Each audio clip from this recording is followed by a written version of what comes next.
마가복음 6장 1절에서 13절까지입니다. 예수께서 거기를 떠나사 고향으로 가시니 제자들도 따르니라. 안식일이 되어 회관에서 가르치시니 많은 사람이 듣고 놀라 이르되 이 사람이 어디서 이런 것을 얻었느냐. 이 사람이 받은 지혜와 그 손으로 이루어지는 이런 권능이 어찌 되느냐. 이 사람이 마리아의 아들 목수가 아니냐. 야고보와 요셉과 유다와 시몬의 형제가 아니냐. 그 누이들이 우리와 함께 여기 있지 아니하냐 하고 예수를 배척한지라. 예수께서 그들에게 이르시되 선지자가 자기 고향과 자기 친척과 자기 집에서는 존경을 받지 못함이 없느니라 하시며 거기서는 아무 권능도 행하실 수가 없어 다만 소수의 병자에게 안수하여 고치실 뿐이었고 그들이 믿지 않음을 이상히 여기셨더라. 이에 모든 촌에 둘다니시며 가르치시더라. 12 제자를 부르사 둘씩 보내시며 더러운 귀신을 제어하는 권능을 주시고 명하시되 여행을 위하여 지팡이 외에는 양식이나 배낭이나 전대의 돈이나 아무것도 가지지 말며 10만 신고 두 벌 옷도 입지 말라 하시고 또 이르시되 어디서든지 누구의 집에 들어가거든 그것을 떠나기까지 거기 유하라. 어느 곳에서든지 너희를 영접하지 아니하고 너희 말을 듣지도 아니하거든 거기서 나갈 때에 발 아래 먼지를 떨어버려 그들에게 증거를 삼으라 하시니 집에들에게 나가서 회개하라 선포하고 많은 귀신을 쫓아내며 많은 병자에게 기름 발라 고치더라. 아멘. 예수님은 고향 나사렛을 방문하십니다. 안식일이 되어서 회당에서 가르치셨습니다. 예수님께서 가르치심은 지혜와 권능이 있었습니다. 본래 성경은 예수님께 대한 것이며 또 성경은 우리 주님께서 친히 선지자에게 말씀하셔서 기록해 하신 것이 아니겠습니까? 그 저자가 직접 강의한 거나 마찬가지죠. 그러니까 아마 듣는 이들의 귀에 쏙쏙 이해가 되고 들어왔을 것입니다. 회당에 참석한 고향 사람들은 모두 그 지혜와 권능에 놀랍니다. 그러면 받아들여야 되잖아요. 그런데 오히려 그들은 어떻게 했다고? 배척했다고 그래요. 그들은 예수님을 마리아의 아들 목수라고 부릅니다. 이렇게 불렀다는 것은 고향 사람들이 예수님의 성장 과정을 다 지켜보았기 때문일 것입니다.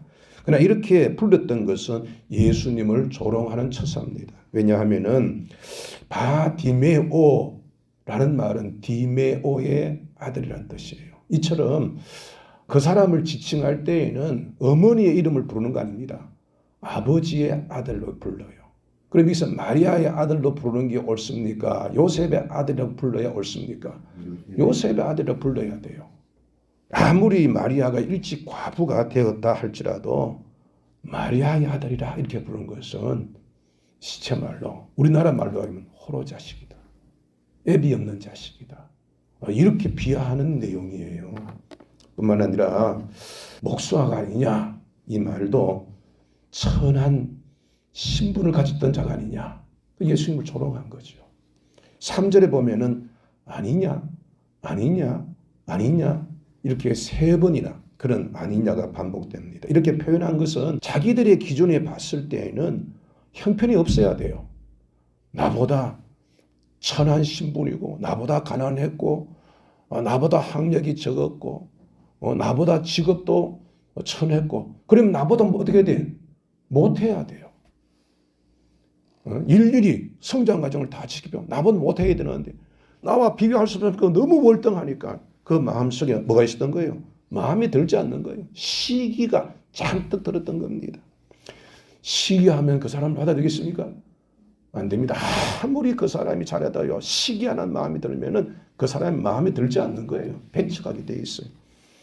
3절에 보면은 예수를 배척했다고 했는데 배척이라는 말은 헬라어 스칸달리조로 배반하다, 성내다, 공격하다라는 뜻이에요. 그러니까 굉장히 아주 마음속에 불쾌감을 드러내었다고 볼 수 있습니다. 예수님께서는 탄식하시면서 선지자가 자기 고향과 자기 친척과 자기 집 외에서는 존경을 받을 사람이 없다. 그렇죠? 뭐 우리들도 보면은 너 왜 이렇게 사냐 그러면은 아니요, 나 밖에 나가서는 칭찬받는데요. 밖에서는 칭찬받는데 부모에게는 야단 맞는 사람들 많지 않습니까? 네, 이처럼 선지자일지라도 자기 고향에서는 쉽게 대접받기가 어렵다는 뜻인데, 예수님께서는 여기에 고향뿐만 아니라 친척과 자기 집 외에서 얘기했어요. 이 말은 뭐냐 합니까?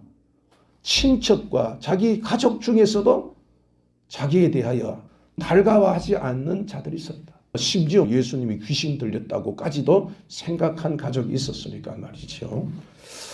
예수님은 이들이 믿지 아니함을 이상히 여겼다 그랬어요. 이상히 여겼다. 왜 이상히 여겼을까? 당연하게 여기지 않고 이상히 여겼다. 예수님께서 그들을 모아놓고 놀라운 말씀을 전했다는 것은 그들로 하여금 예수님을 믿게 하려 함입니까? 얼마든지 믿을 수 있도록 그렇게 말씀을 전하고 지혜와 권능을 보여주셨는데 저들이 믿지 아니한 것은 누구 책임입니까? 그들 책임이거든요. 예수님은 자기 자신을 다 드러내신 거예요. 그러니까 이상이 여기있다는 말은 책임이 누구한테 있다는 거예요? 그들에게.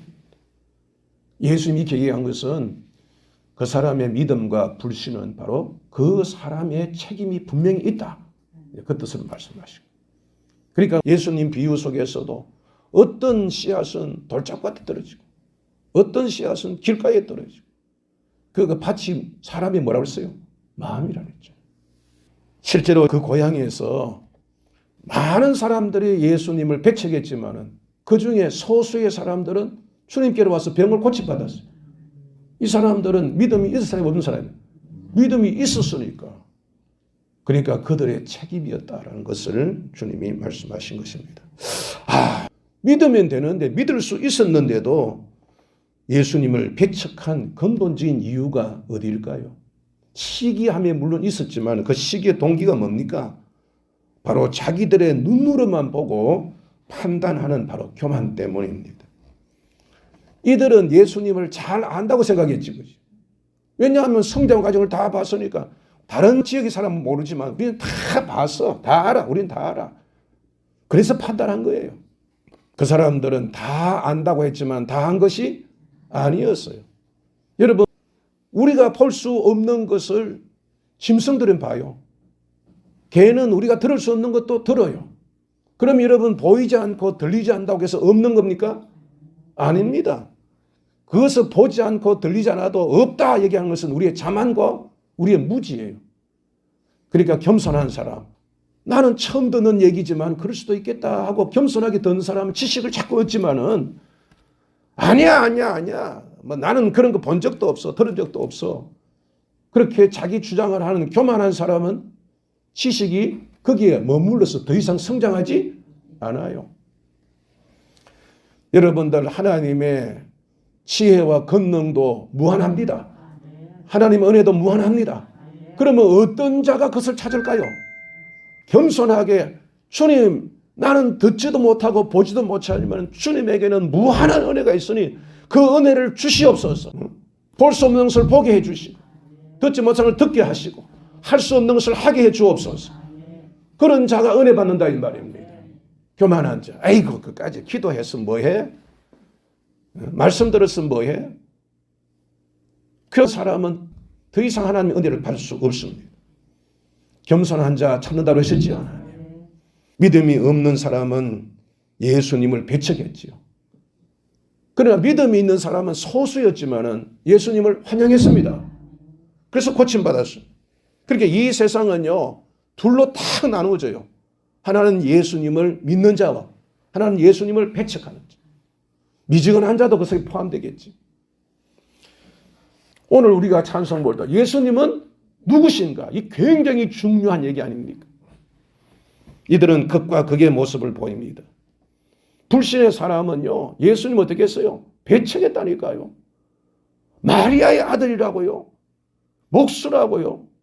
그리고 십자가에 죽으셨을 때 뭐라 했어요? 저주받았다고 그랬지 않습니까? 예수를 믿는 사람들을 쫓아가서 죽이려 하지 않았습니까? 그래야 믿는 사람은 오히려 예수님의 비천하심과 십자가의 죽으심에 대해서 우러러서 주님을 찬양하고 감사합니다. 왜냐하면 주님이 영광을 버리신 이유가 누구 때문이에요? 나 때문이고 우리 때문이라. 그분이 그 부유하신 하나님이 가난한 사람으로 오신 것은 우리를 부유하기 위해서, 죄 없는 그분이 십자가에 죽으신 것은 그분 때문이 아니라 바로 우리의 죄를 사하시기 위함.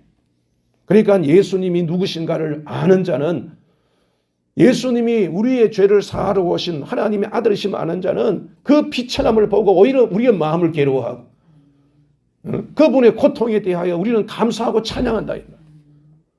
여러분, 참 신자라면은, 참 그리스도이면 미지근해서도 안 돼요.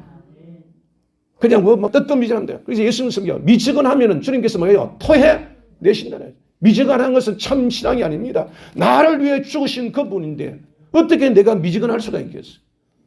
내가 배척은 하지 않더라도, 내가 교회를 배척하거나 예수를 미워하거나 배척하지 않는다 할지라도, 그렇다고 해서 미지근한 것도 참 신앙인의 차수가 아닙니다. 여러분. 그 결과도 극과 극입니다. 배척하는 자는 고침받지 못하였지만, 영접하자들은 소수였지만 고침받았습니다. 배척하는 자는 이 세상에서 어떻게 살지 모르지만 계속 예수님을 비방하고 뜨뜻미지근하게 살다가 그렇게 세상의 복을 누릴지는 모르지만 반드시 그 다음에는 심판을 받게 되어 있습니다. 그러나 여러분들, 영접하는 자는 고난을 받더라도 죽어도 다시 살고 영광의 몸으로 부활할 줄 믿어야 됩니다. 어제도 말씀드린 바와 같이 성도는 착해서 된 것이 아닙니다. 성도는 예수를 믿기 때문에 성도가 된 것입니다. 아무리 가련하고 비천할지라도 믿기만 하면은 주님이 우리의 주가 되어주시고 우리를 구원해 주심을 우리는 믿어야 합니다. 예수님은 고향에서 배척받으셨어요.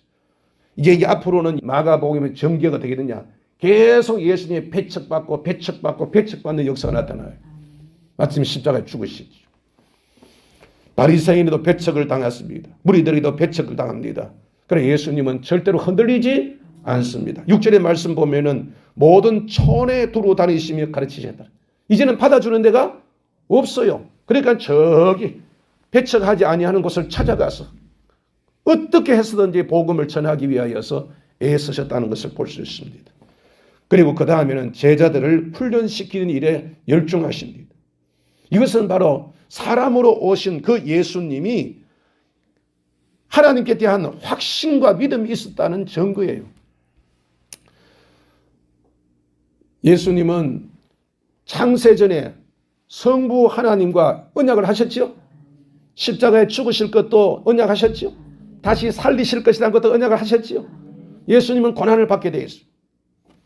그러나 아무리 사탄이 역사해서 하나님의 뜻을 막는다 할지라도, 사탄이 예수님을 십자가에 못 박는다 할지라도, 그러나 나는 온 목적 그대로 죄를 다 사하고 다시 살아서 하늘에 올라갈 것이라, 이런 주님에 대한 확신이 있었기 때문에 포기하지 않았던 거예요.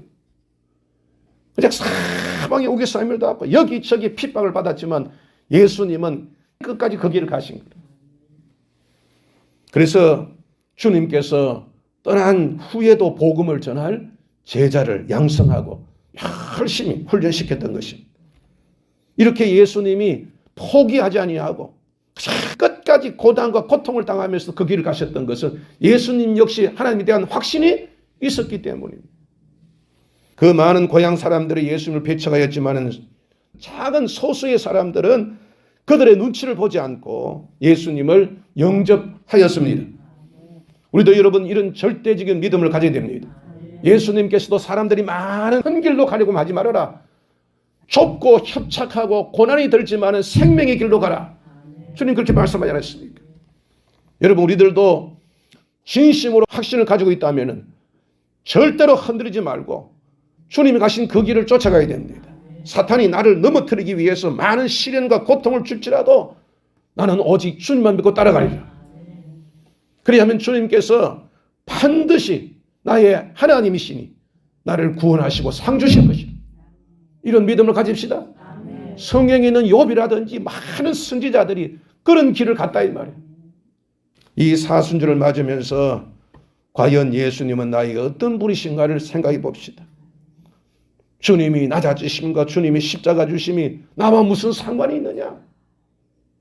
상관이 없는 사람들은 미지근하겠지요. 상관이 없는 사람들은 겉모습만 보고 그들과 똑같이 세상의 지식을 가지고 예수님은 마리아의 아들이다, 목수가 아니냐, 그냥 이스라엘에서 유대에서 나라는 한 사람에 불과하느냐, 왜 그를 우리가 믿어야 되느냐, 그런 사람들 많아요. 차라리 당군을 믿지 왜 저 먼 외국에 있는 예수를 우리가 믿어야 되느냐, 그렇게 비하하는 것은 많지 않습니다. 여러분들, 주의 낮아짐은 나를 높이기 위함입니다. 그가 찔림은 나의 허물입니다. 그의 상함은 나의 죄악을 인함입니다. 이것을 우리는 확신합시다. 그래서 주님을 나의 주 나의 하나님이라고 고백합시다. 그래서 늘 감사합시다. 우리 할아버지는요, 아침 예배를 드릴 때마다 늘 우시더라.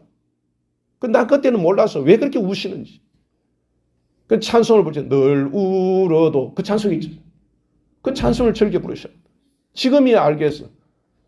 예수님의 그 사랑을 아시기 때문에. 여러분, 우리들도 예수님을 나의 주 나의 하나님으로 고백합시다. 뜨겁게 주님을 찬양합시다. 순종합시다. 또한 볼 수 없는 것이라 할지라도 우리는 주님께서 분명히 내가 볼 수 없는 그런 신령한 은혜도 분명히 하나님께서 우리에게 주실 수 있다는 확신을 갖고 힘써 사모합시다. 뜨겁게 기도합시다. 그래서 지혜를 얻고 권능을 얻읍시다. 제자처럼 신앙의 훈련을 잘 받읍시다. 그래서 마귀와 세상을 이깁시다. 주신 사명 잘 감당합시다. 어떤 사람의 누가 말해도 끝까지 완주해서 마지막 남은 자, 승리한 자가 되기를 주님의 이름으로 축복합니다. 기도하십시다. 하나님 아버지, 겸손을 배우게 하여 주시옵소서. 우리가 눈으로 볼 수 없고 귀로 들을 수 없고 이 세상이 그 어떤 것으로 알 수 없는 주님의 신비함을 깨닫게 하여 주옵소서. 감추어진 하늘의 신령한 은혜를 구하오니 심령에 충만하게 채워 주시옵소서. 주님이 하늘의 보좌를 버리고 이 땅에 오심과 부유하신 주님이 가난하게 되심과 죄 없으신 주님이 십자가에서 죽으심이 모두 나와 우리의 죄를 사하사 하나님과 화목하여 부유케 하며 존귀하게 하려 하심인 줄 깨닫게 하여 주옵소서. 주님을 알지 못해 시련이 오면 돌밭의 씨와 같이 햇볕에 타 죽어버리는 그런 신앙이 되지 않게 하여 주옵소서. 마치 주님의 십자가가 나와 상관이 없는 듯 미지근한 신앙도 되지 않게 하여 주옵소서. 나를 위해 가난하게 되시고 나를 위해 죽으셨으니 우리도 주를 위해 우리의 모든 것을 기꺼이 드리고 끝까지 주를 믿고 의지하는 겸손하고 절대적인 믿음을 가진 저희들이 되게 하여 주옵소서. 믿는 자를 구원하시는 주님, 오늘도 믿음으로 주께 나왔습니다. 구합니다. 찾습니다. 우리를 도우소서. 우리를 구원하소서. 우리를 살려 주옵소서. 남경 집사님을 고쳐 주옵소서. 김정호 형세, 선영수, 이경윤, 이정미 집사를 깨끗게 하여 주옵소서. 더러운 귀신으로 오염된 우리의 집 가족들을 깨끗게 하여 주시고 구원하여 주옵소서. 교회를 일으켜 부흥케 하여 주옵소서. 아름다운 주의 전을 세워 주옵소서. 절대적인 믿음으로 주님을 찬양함, 주께 의지함으로 하늘의 것과 땅의 것으로 체험받는 복된 오늘이 되게 하여 주옵소서.